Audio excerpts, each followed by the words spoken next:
JK বসা স্বৈরাচার হঠাতে জুলাই আগস্টে রাজপথে নেমেছিল ফ্যাসিবাদ বিরোধী সব শক্তি।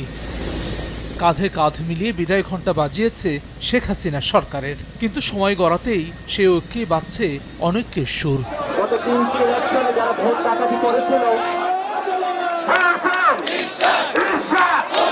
ঢাকা দক্ষিণ সিটির মেয়র পদে ইশরাক হোসেনের দায়িত্ব বুঝিয়ে দেওয়া, স্থানীয় নাকি জাতীয় নির্বাচন, কোনটি আগে, এরকম নানা ইস্যুতে পাল্টাপাল্টি অবস্থানে রয়েছে বিএনপি ও এনসিপি। এর মধ্যেই রাষ্ট্রে দেখা দিয়েছে গভীর সংকট।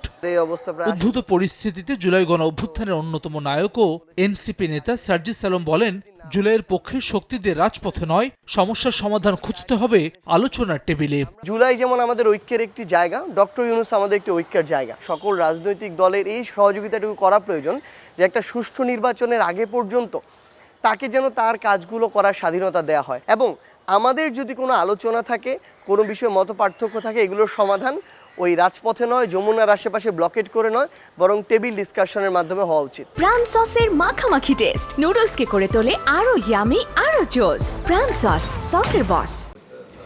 সরকারের ভেতরের একটি অংশ বিএনপিকে প্রতিপক্ষ বানাতে চায় অভিযোগ করে বিএনপির স্থায়ী কমিটির সদস্য সালাহউদ্দিন আহমেদ বলেন, তাদের সঙ্গে প্রধান উপদেষ্টার দূরত্ব তৈরির চেষ্টাও করছে গোষ্ঠীটি।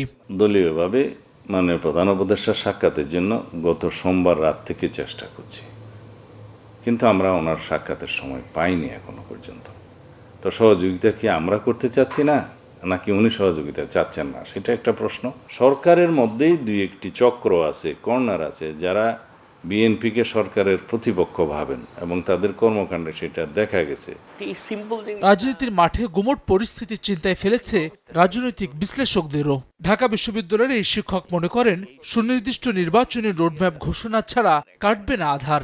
অটোমেটিক দুর্বল হয়ে যাবে এই এজেন্ডাগুলো যখন আপনি নির্বাচনের সুনির্দিষ্ট ঘোষণাটা দিয়ে দেবেন। উপদেষ্টা পরিষদের 3 সদস্যের পদত্যাগ, ইশরাক হোসেনের দায়িত্ব গ্রহণ, সব কিছুই আপনার দুর্বল হয়ে যাবে। সংকট উত্তরণের জন্য এটা সবচেয়ে উত্তম পন্থা আলোচনা এবং চূড়ান্তভাবে নির্বাচন। জুলাই অভ্যুত্থানের শক্তির মধ্যে ফাটল ধরলে নতুন বাংলাদেশ বিনির্মাণের সুযোগ হাতছাড়া হওয়ার শঙ্কা বিশেষজ্ঞদের। হাসান ওয়ালি, সময় সংবাদ, ঢাকা।